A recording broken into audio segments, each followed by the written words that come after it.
Okay, so the next argument in favor of redistribution is related to the free rider problem of voluntary redistributive measures. So every one of you who has already visited maybe a country that is characterized by huge income inequality, so maybe many countries in Central and Latin America might come to mind, countries that have historically huge levels of income inequality, very few that are very, very rich, but many people living in, let's say, suburban slums. Well, those countries typically have certain problems which can be called a public bad. You typically have more crime, you have higher expenditures for personal security, you got to be more careful. Maybe just the view of looking the entire day at the slum may depress you. So there's a cost to living in an environment which is characterized by extreme inequality. And that would be a public bad. But living in a society with very little poverty and very little income inequality, that would be a public good. And a public good is characterized by non-rivalry in consumption and non-excludability of consumption. So let's say if we take those European countries that have very low income inequality, well, if you go there and you enjoy the fact that you live in a country which has very little crime and just feels safe to walk around and you're not afraid of being robbed, well, you consume that, but the person next to you consumes it as much, but you don't take anything away from the other person consuming it. That is what we call non-rivalry in consumption. And of course, you can also not exclude anyone from consuming that public good of, public safety and absence of poverty. So based on this logic, it would make sense that we create this public good.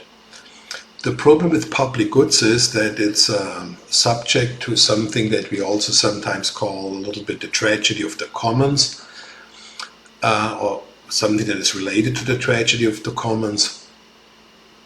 So whenever we have a common resource, for example, like a lake, a public lake or a public park that belongs to no one, well then people have an incentive, if it doesn't belong to anyone, to, for example, dump their trash into that park.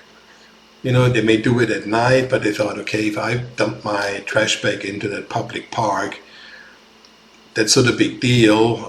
There are still plenty of spaces where I can go in order to enjoy the park. The problem is if everyone has the same thinking, well, the public park will be trashed down eventually. So that would be the tragedy of the commons, and closely related is the free rider problem.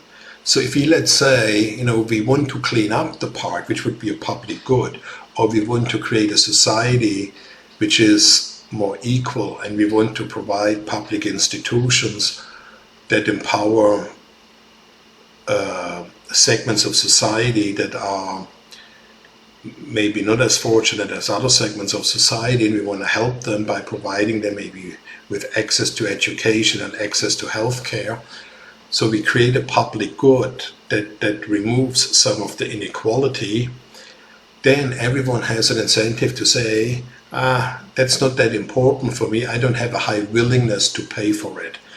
Because everyone hopes that all the others will say, oh yeah, I really would like to live in a society with no poverty, that would mean a lot to me. But all individuals have eventually that incentive to say, it's not that important for me, I have very low willingness to pay. But everyone just wants to free ride and hopes that all the others chip in voluntarily so that I can get the benefit for free.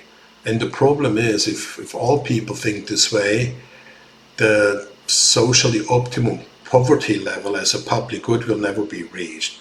So in this case, it would make a lot of sense to impose a mandatory tax so that nobody can escape it, so that nobody can free ride, and then build those institutions as a public good that will help the poor to escape poverty.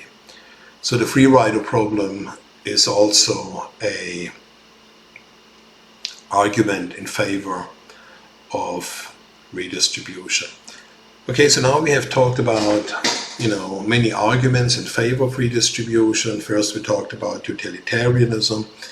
Then we talked about John Rawls' justice principle. Then we talked about Karl Marx's labor theory of value.